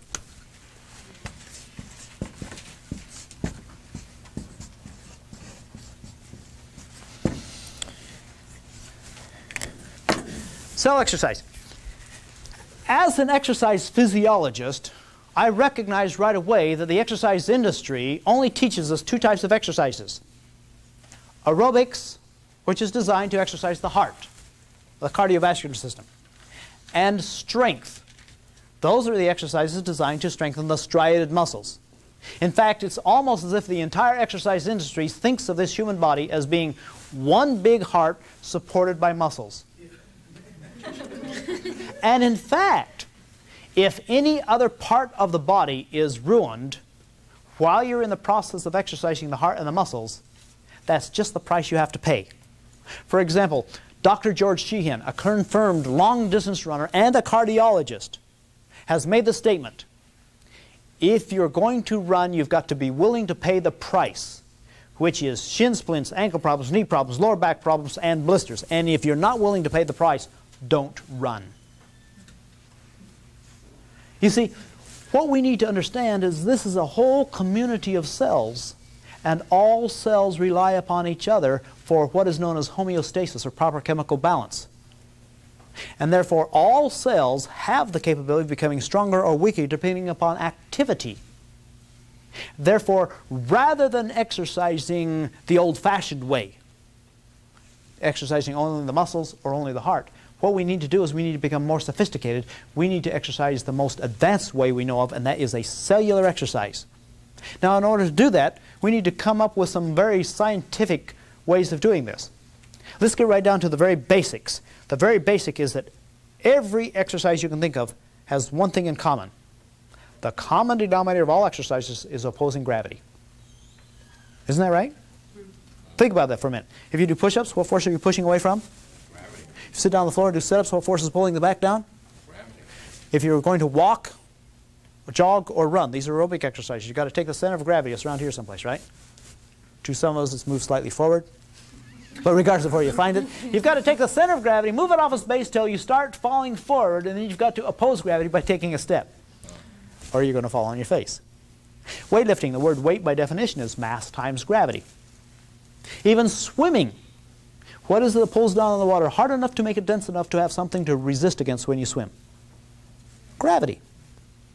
So you see, the common denominator of all exercises, quite simply, is opposing gravity. Now that we've established that very simple fact, let's build upon it. We go back to Albert Einstein to find the next thing we're going to use. Albert Einstein says the human body cannot tell the difference between acceleration, deceleration, and gravity. These are two other forces. Two forces we've never thought of harnessing up when it comes to exercise, but they exist. We have learned to cope with them. We learn to use them when it comes to transportation. You get into an automobile, you step on the accelerator, and you feel a force pushing you back in the seat. That's not gravity, that's the force of acceleration. It's real. You want to slow down or stop, you step on the decelerator or the brake, and you feel a force pushing you forward. That's not the force of gravity, that's the force of deceleration. It's real. These two forces exist. The body cannot tell the difference between acceleration, deceleration, and gravity. Gravity is always like this. We've been experiencing acceleration and deceleration like this. All we have to do is put it in the same plane as gravity. That means vertical. As soon as you line them up with gravity, you've developed a revolutionary new form of exercise called rebound exercise. And it is a true cellular exercise. Now, to demonstrate this form of exercise, I brought with me a piece of equipment. This particular piece of equipment was developed in Hong Kong when I was a paid consultant to the Hong Kong government. I was over there to teach the health benefits of the healthy cell concept to 7,000 firemen and 28,000 police officers. I took with me 12 pieces of equipment. 3 weeks later, I was invited into Hilton Chon Ling's office. He was the chairman of the Hong Kong government. He said, "Mr. Carter, we have accepted rebound exercise as the form of exercise, but we cannot accept the equipment." All 12 pieces of equipment have fallen apart. He then introduced me to 3 engineers, and then he gave us the assignment. In 1 week, I want to have a better piece of equipment. And it was one of the most exciting experiences of my life to be able to work with 3 engineers to simply dismantle, take apart the entire concept and the function and put it back together the best way possible.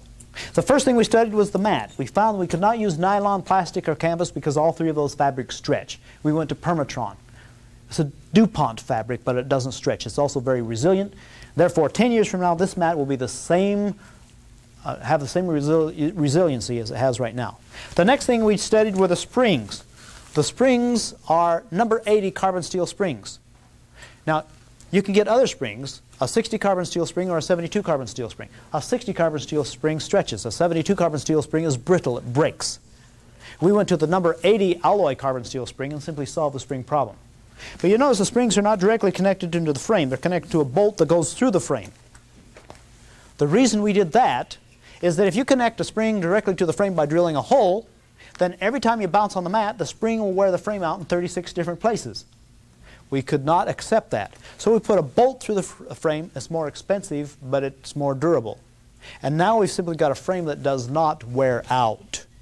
If you have a frame that doesn't wear out, a mat that's very resilient, and the springs that don't stretch, now you've got a piece of equipment we could take back to Hilton Chon Ling and show him that we had a piece of equipment that would meet or exceed the standards necessary for the Hong Kong Police Department. To use this piece of equipment, we simply sit it down on the floor like this, check all of the springs to make sure they're all in their proper place, and then simply snap it over. The next thing we have to do is put the legs in place. But you notice the legs do not screw on. There must be some Chinese axiom that says, anything that can be screwed on can be screwed up.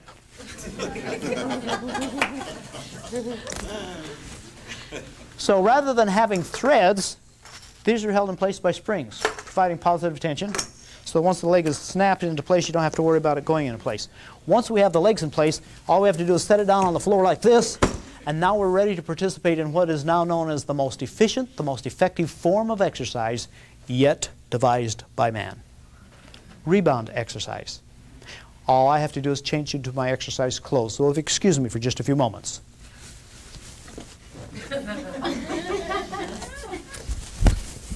Thank you very much. Now, as I stand here in front of you, I weigh approximately 165 pounds. And if I don't do anything at all, I still weigh 165 pounds because that's the amount of gravity pulling down on every cell in the body. But something miraculous happens when I begin to move up and down. As I start to move up and down like this, I no longer weigh 165 pounds at the bottom of the bounce. In fact, at this height right here, I weigh approximately 200 pounds. That's a 25% increase in resistance. Now, I've got to ask you a very technical question. How many cells of the body share with that increase in resistance? All cells share that increase in resistance? If you go back to medical physiology, you'll find that every cell has the unique capability of automatically adjusting to its environment.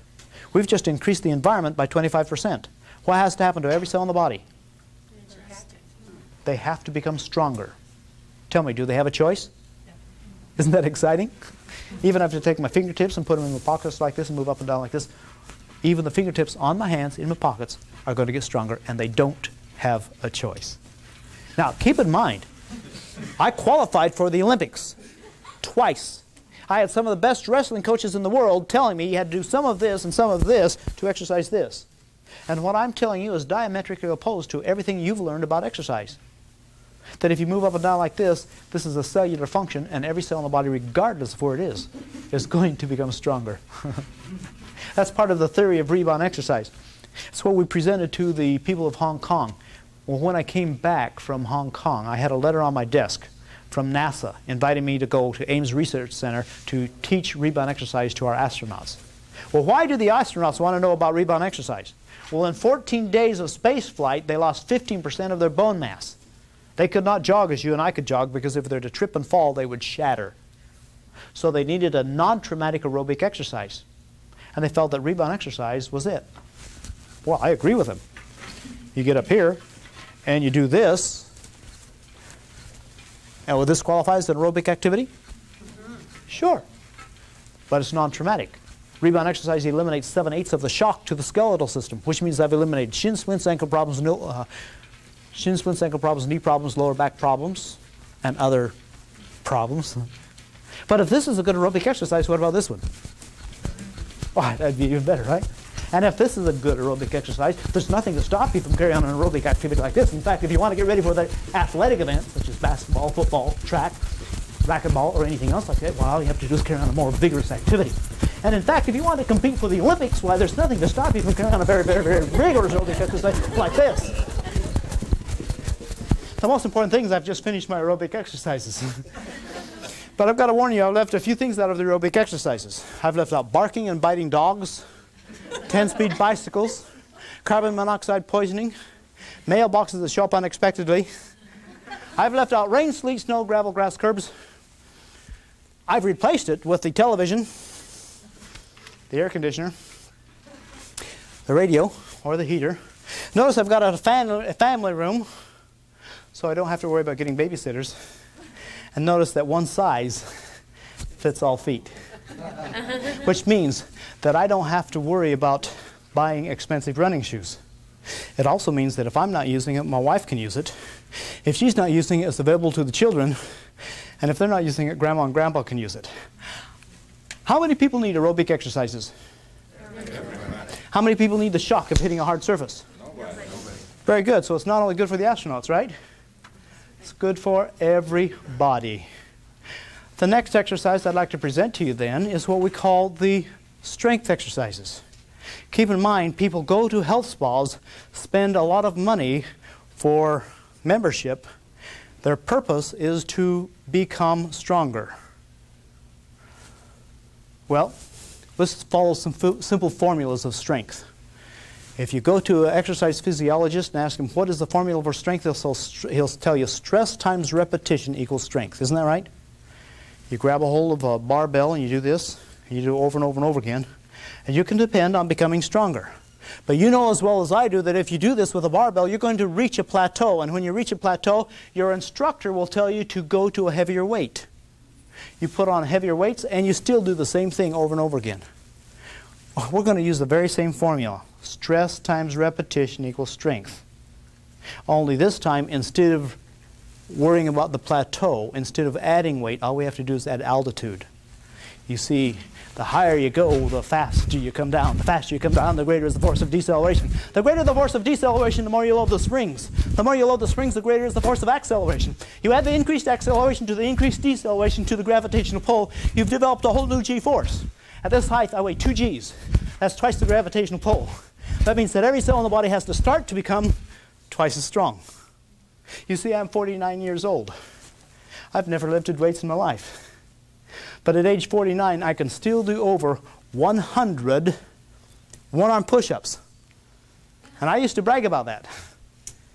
Till my son did 125 just to shut me up. My son Darren is presently 5 times Washington State wrestling champion, 2 times national wrestling champion. He has never lifted weights. He didn't have to. He was involved with the most efficient, the most effective form of exercise yet devised by man all of his life. All right, now, what I've presented to you is something that simply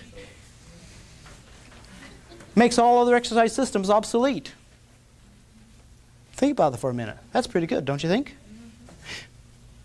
We are taught aerobics, and we're talking about strength. We've done that right here. But the most important exercise is usually left out. The exercise for health. Have you ever heard about that? The health exercise. You see, your health is your wealth. If you have your health, you can go after your wealth. But if you don't have your health, you'll spend your wealth to try to regain your health. So if I could show you an exercise that would help you become or maintain your health the rest of your life, I don't think there's anything more important that I could present to you today. Ladies and gentlemen, I'd like to present to you the health exercise. Are you ready for this? Okay, here we go. According to NASA, this is the most important single physical activity you could do on a daily basis.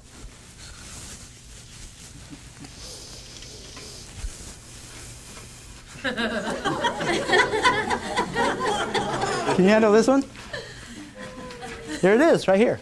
Now, don't get me wrong. If you want aerobics or endurance, you need to jog or run or do something like this. If you want strength, you need to go to a health spa and lift iron or do something like this. But if your purpose for exercising is for the health of it, all you need to do is this. Because this is the exercise that will stimulate the activity of the lymphatic system. The lymphatic system is found in Chapter 31 of Medical Physiology. The lymphatic system is a system of tubes that start in the toes and fingertips and work up throughout the entire body. The lymphatic system is not connected up to the heart, so it doesn't have a pumping system other than it has to depend on the millions of one-way valves inside the lymphatic system.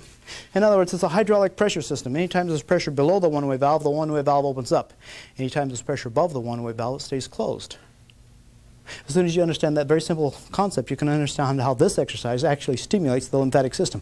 You see, when you go up, the one-way valves are closed. When you come back down, the pressure below opens up the one-way valves, and when you get back down, they slam shut again. You do this over and over again, those one-way valves open and close. That's millions of one-way valves 100 times a minute. The purpose for the lymphatics, it's an internal vacuum cleaner, having the capability of sucking out toxins, poisons, trash, and metabolic waste, making it possible for the oxygen and nutrients to feed the cells. In fact, if every one of us had a little red label across our forehead that said, "Shake well before using," we'd all be healthier. All right, we've just explained to you then the most efficient, the most effective form of exercise yet devised by man. All about that exercise can be found in the book, The New Miracles of Rebound Exercise, a book that has already sold over 1.3 million copies and still going strong. How long do you exercise? How long do you exercise? Let me give you rules of thumb. 5 times a day is better than 3 times a day. 3 times a day is better than 1 time a day, and 1 time a day is better than no time at all. The next rule of thumb is exercise until you're huffing and puffing. That's going to be different for everybody. But when you're huffing and puffing, that means you're in the aerobic mode. Nobody has to tell you when you're tired, right? Okay? Nobody has to tell you when you're breathing hard. The next rule of thumb, the third rule of thumb, is never go through a pain threshold. You see, you have an internal doctor telling you when you've had enough. And if you follow those 3 rules of thumb, nobody will ever have to tell you how much exercise you need. We've got some other formulas, though.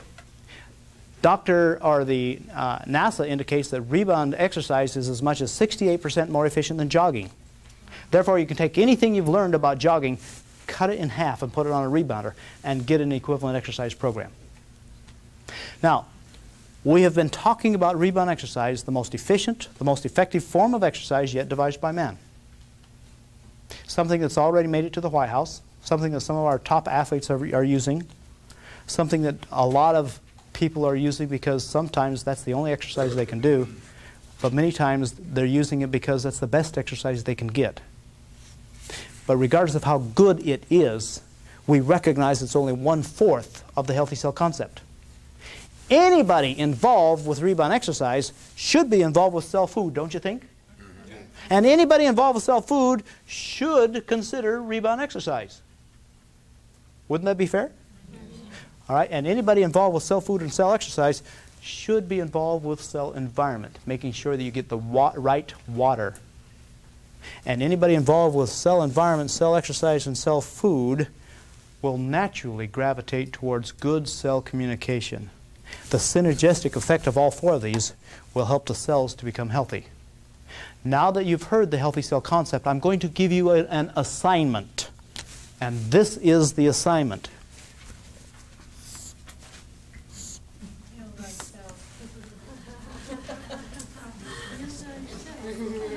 All right? And that, ladies and gentlemen, is the cancer answer. Thank you very much. Thank you.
Rebound Beyond Aerobics, the newest, most modern approach to fitness, the modern alternative to high-impact aerobics.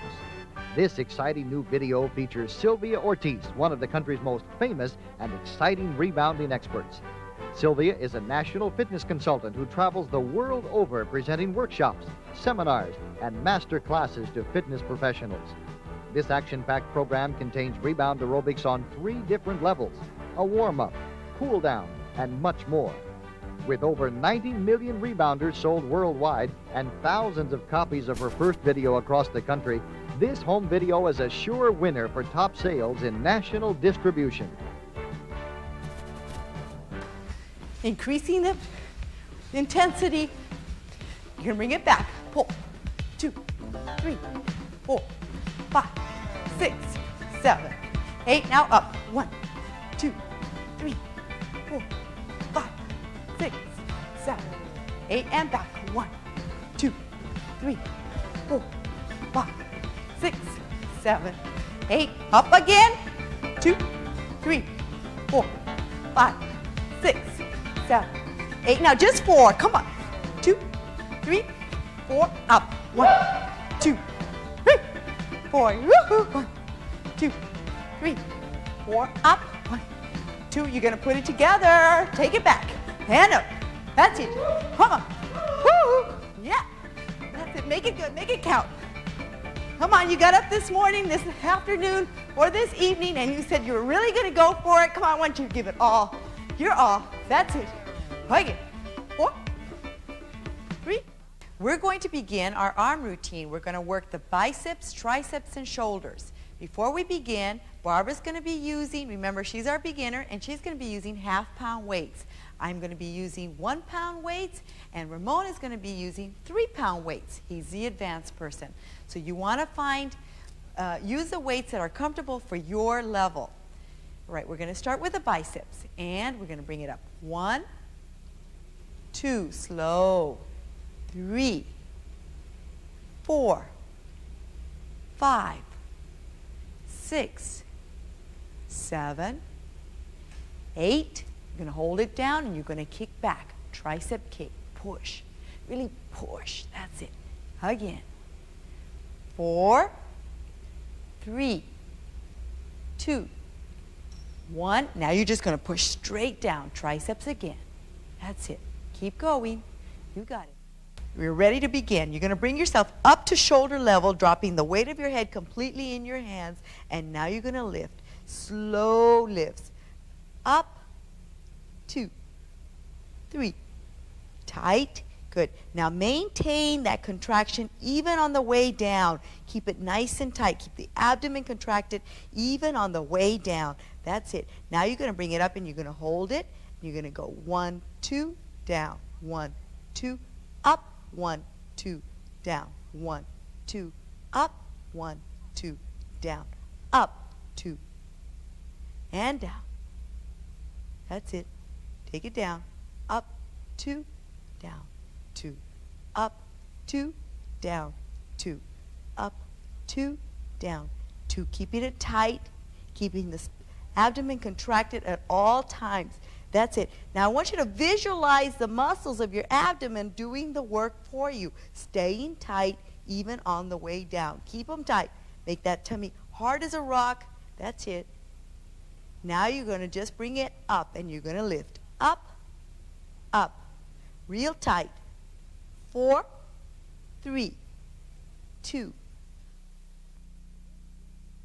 To order your rebounder or special rebounding exercise videos, check with your sales representative first and save. Or call 1-800-521-JUMP.